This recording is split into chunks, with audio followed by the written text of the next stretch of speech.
आज मैं इस बड़े से ट्रक में गुजरात से उत्तर प्रदेश गैस सिलेंडर को भरकर ले जा रहा था। रास्ते में मेरे साथ क्या क्या हुआ ये जानने के लिए वीडियो को पूरा जरूर देखना। और हाँ दोस्तों, इस वीडियो में मैंने मैप को ऐड करना भी सिखाया है, इसलिए वीडियो को बिल्कुल भी स्किप मत करना। दोस्तों आज का यह सफर हमारा बहुत ही खास होने वाला है, क्योंकि आज मैं गुजरात से उत्तर प्रदेश गैस सिलेंडर के कंटेनर को लोड करके ले जाने वाला हूँ। और इस वक्त मैं गुजरात में ही हूँ। दोस्तों मैं तो यहाँ पर पिछले कल ही पहुँचा था, क्योंकि वो सिलेंडर दूसरे देश से समुद्री जहाज में आ रहे हैं और वो जहाज पिछले कल यहाँ पर पहुँचने वाला था। और जब मैं यहाँ पर पहुंचा तो तब मुझे पता चला कि जहाज किसी कारण से लेट हो गया है, इसलिए मुझे पिछले कल काम से छुट्टी मिल गई और मैं यहाँ आसपास घूमने चला गया। और अभी मुझे कंट्रोल रूम से कॉल आई थी कि कंटेनर को लेकर जल्दी से आ जाओ, सिलेंडर वाला जहाज पहुंच चुका है। इसलिए मैं फटाफट से कंटेनर के पास पहुंच जाता हूँ। दोस्तों ये कंटेनर कल से यहाँ पर खड़ा हुआ है और मैं सबसे पहले सभी टायरों की हवा चेक करने लग जाता हूँ। एक तो इतने सारे इन टायरों को चेक करने के लिए बहुत टाइम लग जाता है। इस ट्रक में टोटल 22 टायर है। दोस्तों जितने पैसे के इस ट्रक में सिर्फ टायर लगे हुए हैं, उतने पैसों में तो एक नई ऑल्टो आ जाएगी। दोस्तों ट्रक को तो मैंने अच्छे तरीके से चेक कर दिया है और बाहर से हमारा कंटेनर वाला ट्रक कुछ ऐसे दिखाई देता है। आपको ये यहाँ से छोटा दिखाई दे रहा होगा, लेकिन ये ट्रक बहुत ही लंबा है। इसकी लंबाई टोटल 2 बसों के बराबर है। दोस्तों ये ट्रक मेरा नहीं है, ये मुझे एजेंसी से चलाने के लिए दिया गया है। दोस्तों मुझे तो ये ट्रक बहुत ही पसंद आया। आपको ये ट्रक कैसा लग रहा है मुझे इस वीडियो में कमेंट करके जरूर बताना। तो चलिए आपको अंदर से इस ट्रक को दिखाता हूँ कि अंदर से ये कैसा है। दोस्तों अंदर से तो ये ट्रक फुल्ली डेकोरेटेड है। जिस भी भाई का ये ट्रक है उसने ये बहुत ही जबरदस्त बनाया है, एकदम दुल्हन की तरह सजाया हुआ है। दोस्तों इस ट्रक में एक बड़ी सी स्क्रीन है जिसमें बैक कैमरा भी लगाया है और आजकल तो बैक कैमरा लगाना बहुत ही ज्यादा जरूरी हो गया है, खास करके ऐसे ही बड़े बड़े ट्रकों में। जैसा कि आप देख सकते हैं कि मेरे पीछे से अभी एक बस गुजरी है। शीशे में तो ये बस मुझे ट्रक के काफी दूर दिखाई दे रही थी, लेकिन इस कैमरे में ये मेरे ट्रक के पीछे से होकर गुजरी है। बैक कैमरा लगाने के एक और फायदा होता है, आपको गाड़ी पीछे करते वक्त जजमेंट नहीं लगाना पड़ता है कि पीछे कितनी जगह बची हुई है। इससे कंडक्टर की जरूरत भी नहीं पड़ती है, जिससे आप लॉन्ग रूट पर अकेले जा सकते हो। दोस्तों अभी मैं निकल रहा हूँ यहाँ से समुद्र के किनारे, जहाँ पर जहाज रुकती है और यहाँ से सिर्फ वो 1 किलोमीटर की दूरी पर है। दोस्तों मैं पहली बार इतने लंबे इस ट्रक को चला रहा हूँ और अभी तो ये ट्रक खाली है और अभी तो मैं इसको फुल्ली लोड करके चलाने वाला हूँ। दोस्तों सबसे ज्यादा दिक्कत पता है इस ट्रक में कब आती है, जब इस ट्रक को मोड़ना होता है, जिसमें आगे पीछे करने में बहुत टाइम लग जाता है। दोस्तों अभी मैं यहाँ के एंट्री गेट के पास पहुँच चुका हूँ और यहाँ पर मुझे अंदर जाने के लिए सबसे पहले पर्ची काटनी पड़ेगी।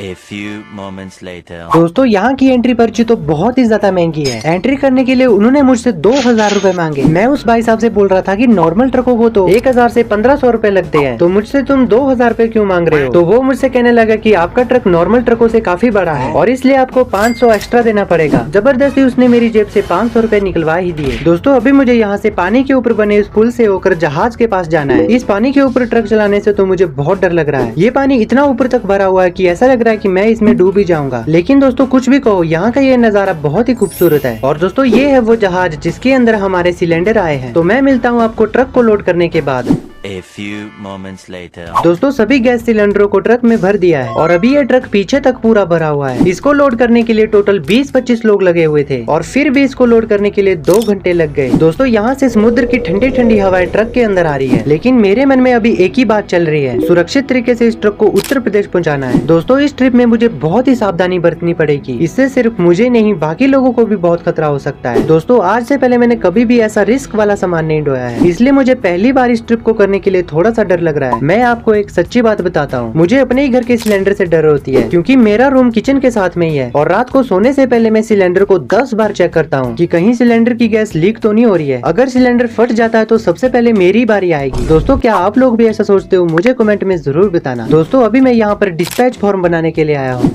A few moments later. दोस्तों फाइनली मैंने डिस्पैच फॉर्म बना दिया है। इस फॉर्म में माल की सारी डिटेल होती है और इसके बिना हम आगे नहीं जा सकते हैं। तो दोस्तों अभी यहाँ से हमारा सब कुछ काम कंप्लीट हो चुका है, तो फिर फटाफट से चलते अपने ट्रक के पास और अपनी आगे की जर्नी को स्टार्ट करते हैं। दोस्तों ट्रक के पास पहुँचने के बाद एक बार फिर मैं पूरे ट्रक को चारों साइड अच्छे तरीके से चेक करता हूँ, क्योंकि अभी इसके अंदर बहुत ही ज्यादा वजन है और वजन के कारण किसी टायर पर ज्यादा प्रेशर तो नहीं आ गया है। तो चलिए दोस्तों यहाँ से हमारी गुजरात से उत्तर प्रदेश की जर्नी स्टार्ट हो जाती है। देखते हैं आज के इस सफर में हमारे साथ क्या क्या होता है। अभी मुझे आगे राजस्थान की बॉर्डर के पास थोड़ी देर रुकना पड़ेगा। जो जो डॉक्यूमेंट मैंने यहाँ पर बनाए हैं वही डॉक्यूमेंट मुझे वहाँ दिखाने हैं। 1-आधा घंटा तो वहाँ पर नॉर्मली लग ही जाएगा। दोस्तों आप सभी को तो पता ही होगा, अमेरिका, इजराइल और ईरान के आपस में युद्ध हो रहे हैं, जिसकी वजह से भारत में ऐसी चीजों की कमी हो गई है जिन्हें हम बाहर से लाते हैं, जिसमें से ये गैस सिलेंडर भी है। भारत में इस वक्त गैस सिलेंडर की बहुत ज्यादा कमी हो गई है। गैस की किल्लत इतनी बढ़ गई है कि लोग घंटों भर लाइनों में खड़े हो रहे हैं। एक तो हमें ऐसी इन चीजों की इतनी आदत पड़ गई है कि हम इनके बिना रह भी नहीं सकते हैं। जो भी लोग गाँव में रहते हैं वो तो चलो अपना गुजारा लकड़ी का चूल्हा जलाकर कर लेंगे, लेकिन जो लोग शहरों में किराए के कमरे में रह रहे हैं उन लोगों को इसमें सबसे ज्यादा प्रॉब्लम हो रही है। अब वो लोग बेचारे लोगों के मकान पर लकड़ी का चूल्हा तो जला नहीं सकते हैं, लेकिन भारत सरकार ने मार्च के महीने में 50,000 टन LPG अर्जेंटीना से मंगवाई है। तो फिलहाल हम सभी को चिंता करने की कोई जरूरत नहीं है। दोस्तों मैं अभी राजस्थान की बॉर्डर के पास पहुंचने ही वाला हूं, लेकिन अभी मुझे यहाँ ट्रांसपोर्ट ऑफिस में अंदर जाना पड़ेगा। यहाँ इस ट्रक की और मेरे सभी डॉक्यूमेंट की चेकिंग होगी और उसके बाद वो मुझे अपना वेरीफाई फॉर्म बना के देंगे, जिसको मैं चेक पोस्ट पर राजस्थान पुलिस को दिखाऊंगा। ट्रक से उतरने के बाद मैं यहाँ के ऑफिस में जाता हूँ।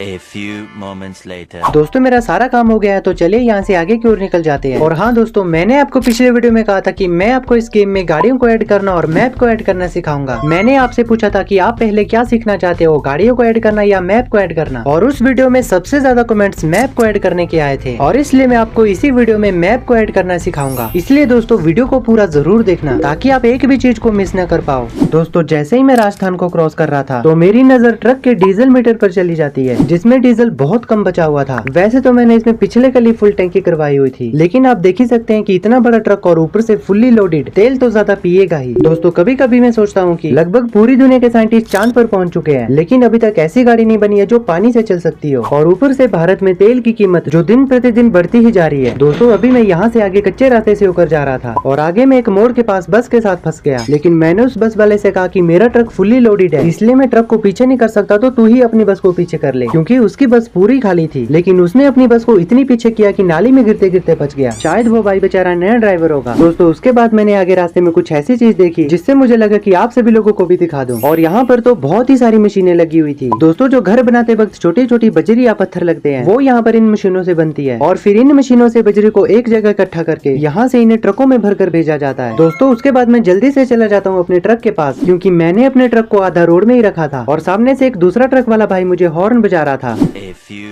moments later. दोस्तों आखिरकार मैं उत्तर प्रदेश की उस जगह पर पहुंच चुका हूं जहां पर मुझे ये सिलेंडर पहुंचाने थे। ये यहाँ की सबसे बड़ी गैस एजेंसी है और यहाँ पर सिलेंडर बिल्कुल खत्म हो चुके हैं, तभी यहाँ पर एक भी आदमी दिखाई नहीं दे रहा है। दोस्तों मेरे ट्रक की हालत देखो यार, कितना गंदा हो चुका है। वापस जाते वक्त इसे धुलाना पड़ेगा। काफी देर बाहर वेट करने के बाद मैं अंदर जाने लगा। उतने में मैं क्या देखता हूँ कि गेट पर तो ताला लगा हुआ है। फिर मैंने उन्हें कॉल करके कहा कि सिलेंडर का कंटेनर पहुँच चुका है और अभी वो यहाँ पर आ रहे हैं। तब तक के लिए मैं आपको बताता हूँ कि इस गेम में मैप को ऐड कैसे करते हैं, और उसके लिए आपको सबसे पहले अपने फोन का प्ले स्टोर ओपन करना है और वहाँ पर जाकर ऊपर सर्च करना है मैप मोड। यहाँ आपको बहुत सारे ऐप्स दिखेंगे, लेकिन आपको दूसरे नंबर वाले मैप मोड बसिट पर क्लिक करना है। इस पर क्लिक करने के बाद आपको इसे डाउनलोड करना है। मैंने इसको बहुत पहले से डाउनलोड करके रखा है, क्योंकि यहाँ से मैप को डाउनलोड करना बहुत आसान होता है। और हाँ दोस्तों, इसको डाउनलोड करने के बाद आपको एक और ऐप को डाउनलोड करना पड़ेगा, जिसका नाम है Z आर्चिवर। दोस्तों ये ऐप बहुत ही ज्यादा इंपॉर्टेंट होता है। इसके बिना आप गेम में कुछ भी नहीं लगा सकते हैं। ये एप्लीकेशन फाइल मैनेजर की तरह होती है, जिसमें आपकी सारी डाउनलोडेड फाइल सेव रहती है, और ये बहुत ही ज्यादा जरूरी है। इसको डाउनलोड करने के बाद हमें पहले वाले उस ऐप को खोलना है और उसको ओपन करना है, और कुछ देर वेट करने के बाद आपके पास कुछ ऐसा दिखाई देगा। दोस्तों यहाँ पर आपको बहुत सारे मैप दिखेंगे। आपको मोस्ट डाउनलोडेड के सामने व्यू ऑल का ऑप्शन दिखाई देगा। इस पर क्लिक करने के बाद आपको थोड़ी देर वेट करना है और आपके सामने यहाँ पर 10-11 अलग अलग मैप शो होंगे, जिसमें से कुछ मैप को आप डायरेक्ट डाउनलोड कर सकते हो, और कुछ मैप को डाउनलोड करने के लिए आपको 1-2 ऐड देखनी पड़ेगी। आपको इनमें से जो भी पसंद आया होगा सिंपली उस पर क्लिक करना है। आपको यहाँ पर पूरी इंस्ट्रक्शन देखने को मिलेगी। आप यहाँ से भी पढ़ सकते हो कि इसको कैसे कैसे डाउनलोड करना है। कुछ देर वेट करने के बाद वो मैप सक्सेसफुली डाउनलोड हो जाएगा। उसके बाद आपको दूसरा वाला वो Z आर्चिवर ऐप ओपन करना है, और यहाँ पर आने के बाद आपको नीचे डाउनलोड का फोल्डर दिखाई देगा। आपको पहले उस पर क्लिक करना है। इसको ओपन करने के बाद आपको यहाँ से फिर से नीचे जाना पड़ेगा, और यहाँ पर आपको मैप मोड्स का फोल्डर दिखाई देगा। आपको सिंपली उस पर क्लिक करना है, और ये है वो मैप वाली फाइल। इस पर आपको लॉन्ग प्रेस करके व्यू पर जाना है। इसके बाद ये फाइल कुछ ऐसी दिखाई देगी, और इस फाइल को भी आपको लॉन्ग प्रेस करके कॉपी करना है। इसको कॉपी करने के बाद आपको यहाँ से एकदम बैक आना है, और यहाँ से बसिट वाले फोल्डर पर जाना है। इसके बाद यहाँ पर मोड पर क्लिक करना है, और हमारी कॉपी की हुई फाइल को यहाँ पर पेस्ट करना है। दोस्तों ये सब तामझाम करने के बाद आपको गेम को ओपन करना है। उसके बाद आपको यहाँ पर नीचे मोड पर क्लिक करना है, और फिर यहाँ से आपको ऊपर मैप वाले बटन को दबाना है, और फिर उसके बाद आपको नीचे न्यू वाले उस मैप को सिलेक्ट करना है, और सिंपली उसे प्ले करके स्टार्ट करना है, और ये वाला मैप मोड आपकी गेम में भी ऐड हो जाएगा, और आप भी यहाँ पर घूम सकते हैं। ऐसे ही आप वहाँ से दूसरे मैप को भी डाउनलोड करके लगा सकते हो। दोस्तों उस ऐप को प्रमोट करने के लिए मुझे कोई पैसे नहीं मिले हैं, बल्कि ये सबसे आसान तरीका है इस गेम में मैप को ऐड करने का। वैसे एक और तरीका है इसको लगाने का, लेकिन वो थोड़ा सा मुश्किल है, इसलिए मैंने आपको ये आसान तरीका बताया है। आशा करता हूँ कि आपको ये समझ आ गया होगा। तो दोस्तों आज के लिए बस इतना ही। आपको ये वीडियो कैसी लगी मुझे कमेंट में जरूर बताना, और जाते जाते चैनल को भी सब्सक्राइब करना।